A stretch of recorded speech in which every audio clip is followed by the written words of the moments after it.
But our big focus, there's drama, there's intensity, passion, emotions. Everything will be at its peak as India takes on Pakistan on Sunday. It's time for the final showdown. It's the match that fans worldwide have been waiting for. We set up the Mirpur clash for you.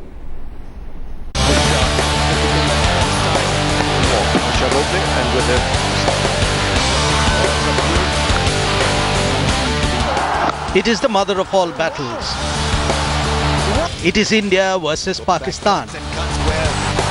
Virat Kohli's young guns will be up against defending champions in the Asia Cup. It's a virtual semi-final, a knockout contest. As both sides have won one and lost one so far in the tournament. That's why the stakes are high, very high. While Pakistan may go all out to win this one, Team India too is not expected to take a step back. Obviously, we would like to win every game that we play. Playing against Pakistan is always a very hyped game for us. It's obviously a big pressure match. The world knows what India versus Pakistan match stands for. The world has seen venues change. The world has watched players come and go.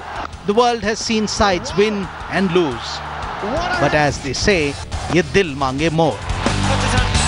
Because of the rivalry, the intensity, the passion. That's why it is difficult to predict a winner. But going by recent history, it's India that enjoys the upper hand, with a better record against their arch rivals, both in Asia Cup and in Bangladesh. So the stage is set. This time at the Sher-e-Bangla Stadium in Mirpur, when the two teams line up, the world will wait and watch. 11 men on each side, pouring out blood, sweat and tears, all into one game. Because when a team wins this one, that'll be as good as winning the tournament. Sports Bureau headlines today. And our focus is on that big clash tomorrow. We have with us Sourav Ganguly in our studios. Sourav, it's a big clash. Fans worldwide wait for these kind of matches between arch rivals India and Pakistan. Who, according to you, are the favourites? Well, it's tough to say who's going to be the favourites because it's all about on that particular day. I think both are on the same boat. Whoever loses this game is out of the competition, and there'll be pressure on both. You can see Pakistan is a better bowling side. India's batting is probably a bit stronger because without Mahendra Singh Dhoni in the middle order looks a little bit inexperienced. But as I said, who plays well on that particular day wins. I've never been a believer in being who the favourites is. In the past, you could say when Australia played some team, Australia were favourites because they were just so good during my era as captain. But since then, when you look at India, Pakistan, you just feel, it's just whoever plays well on that particular day. And I think they start even Stevens tomorrow. Pakistan are a good bowling side.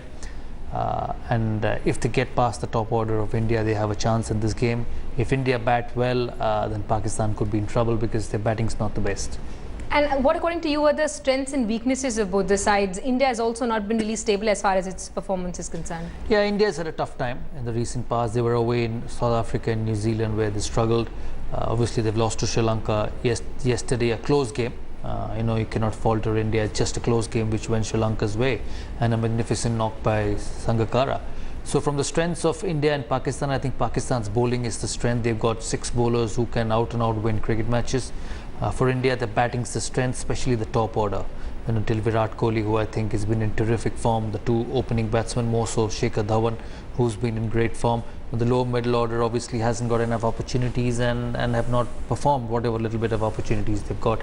The Indian bowling is a bit of a question because they'll have to go with another frontline bowler. With Jadeja coming at 7, they have got the option of playing 4 bowlers after that, and they must go in with a genuine frontline seamer. So from that point of view, that's an area India need to make a change. But Pakistan are definitely a better bowling side and India definitely a better batting side. Okay, but we also played against Sri Lanka and lost. Do you think there'll be any changes in the playing 11? I hope so. I hope so. They make some changes. As I said, the 5th bowler is a must. They have to have a fast bowler because if Stuart Binnie has to play, he has to play at number 7. He's not a number 8 because at number 8 you need a out-and-out bowler. Stuart Binnie's bowling is a bit of an issue. He's got to bat first and then bowl if he's got to find a place in the side, and for that he's got to bat higher up the order. And with Stuart Binney as your fifth bowler, it opens up the risk of only Mohammad Shami being your death bowler, because if you look at Bhuvaneshwar Kumar, he's a swing bowler, and once that ball gets old, he struggles as a bowler in the death. So it's just left to Mohammad Shami at the end, and that could be a massive risk for India. You saw it yesterday against Sri Lanka when they needed somebody to back up at the other end with wickets. Obviously Bhuvaneshwar Kumar couldn't back up with wickets. Shami got wickets, he went for some runs, and it was all up to him because he knew he had to pick wickets. That's the bowling department. In terms of batting, I think Cheteshwar Pujara needs to come in, because this is a serious bowling side. They've got some top class quicks, they've got high class spinners in Saeed Ajmal, Hafiz and Shahid Afridi. If they're not played properly, they can run through sides. So with inexperienced in the middle, I think Pujara needs to come in. More so Pujara needs to come in, because if by the end of the year India play the World Cup in Australia, where the wickets will have bounce, pace, seam movement, you call it, and 2 new balls. So there will be movement right throughout the innings, and you need somebody with technique, you need somebody with solidity to stand up the fast bowlers in those conditions. So it's high time that Pujara gets into the one-day team from here and keeps playing if they think he's the answer to batting in Australia. Absolutely, lots at stake for both sides. In fact, as Saurav's also talking about, India's performance at the Asia Cup hasn't really been consistent, winning the first clash against Bangladesh, but losing a thriller against Sri Lanka. What are Team India's weaknesses, and how will Virat Kohli tackle the challenges ahead of the big clash? We set up the report of the clash for you. Virat Kohli is a busy man these days, but not for right reasons. The loss versus Sri Lanka has just increased the skipper's headaches.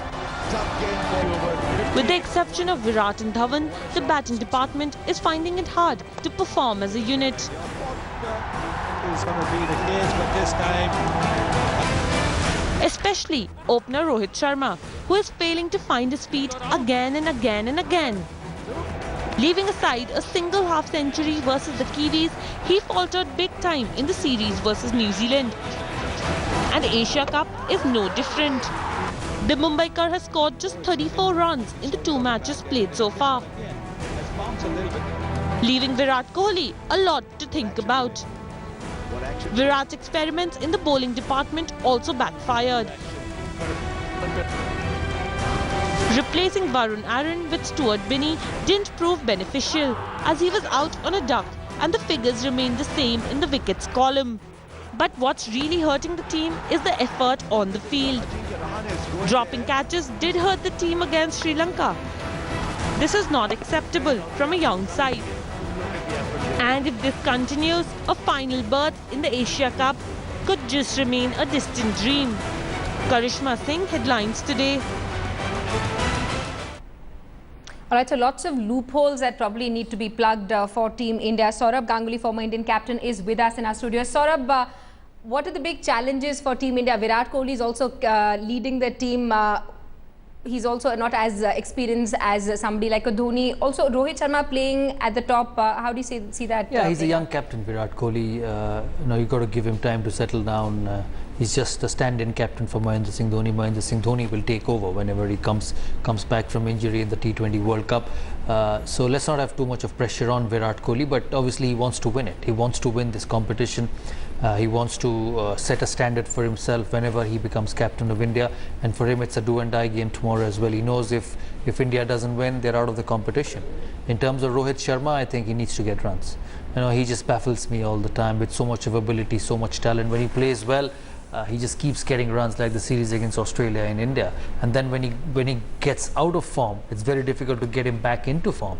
The tours of South Africa, New Zealand, and now the couple of matches here. So he needs to fire at the top, because at the present moment it's just Virat Kohli and Shikhar Dhawan. They need support from everyone, from Rohit Sharma, from Dinesh Karthik, from Ajinkya Rahane, from Ravindra Jadeja, if India need to put up a good score, because they will be up against a very good bowling side tomorrow, who know the art of bowling quick, because they have bowlers who hit the deck and bowl quick. They know the art of reverse swing in these conditions where the ball's going to get scruffed up, and once the ball gets old, they have 2 top class spinners in Saeed Ajmal and Shahid Afridi. So India will have to bat really, really well against these boys, and they need everyone to contribute. We saw against Sri Lanka yesterday, the top order played well, but once they lost Kohli and Dhawan, they just crumbled at the end because of the inexperience or whatever you can say. So all of them need to fire, and Rohit Sharma at the top need to stand up for his team, for his captain. Saurabh, according to you, what are the biggest strengths of the Pakistani side that India needs to watch out for tomorrow? It's the bowling unit.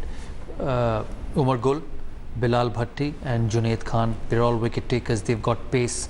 They're not slow by any means. And then the two spinners, Saeed Ajmal, the best spinner in the world at the present moment, Shahid Afridi, who's a very good bowler in these conditions. So they have 5 bowlers who are wicket takers, and that makes a side a very, very good one. You know, I was on a show on Aaj Tak this afternoon, and one of the Pakistani ex-players said that we produce fast bowlers as you produce Miss Indias, or rather Miss Universes.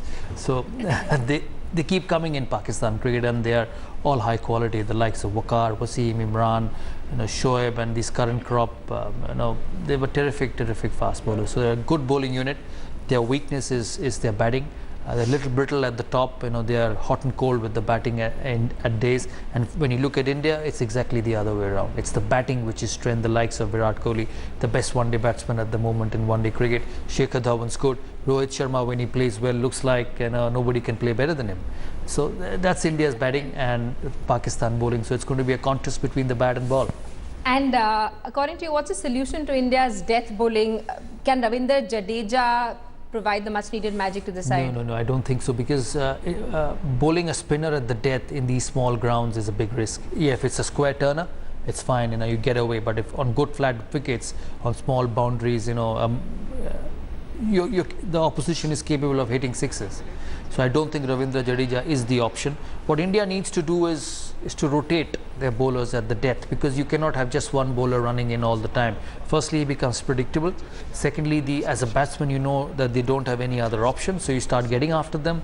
So that's why I say India needs to play a 5th bowler, which has to be a quick. So you got Bhuvi, Sami and another quick. So you keep rotating them. You make them bowl an over, you stop them, bring another one in. So as a batsman, you're not lining up.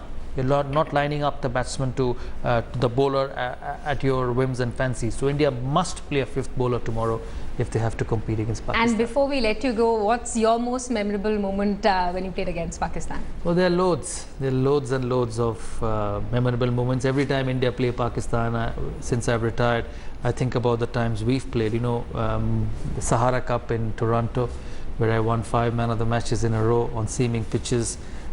Just kept beating Pakistan. But overall, these are personal performances. The most memorable moment for me as a player is, and with due respect to everyone, there was a period in Indian cricket where Pakistan would just turn up and beat India. Javed Miandad, Wasim Akram, Waqar Yunus, Imran Khan, and Salim Malik, Saeed Anwar just turn up and beat India. And then we played in a period where we beat Pakistan. Whether in Pakistan in 2003, 2004, test matches, one-day series, the World Cups, the home series, away series, Champions Trophy. So those are great memories of Pakistan. I've never been a real believer in personal performances, because this is a team sport, and I've never been a believer in one captain being called as somebody who beat Pakistan. We as captains it's like a relay race. We pass the baton from one captain to the other. But the best bit was that during the period from maybe 97 till 2000, and even currently, India has had the better of Pakistan a lot of times. Let's hope tomorrow Virat Kohli is able to, and his team is able to create a good memory for us. Yeah, Thanks so much. Absolutely. Thank you so much for joining us in our studios.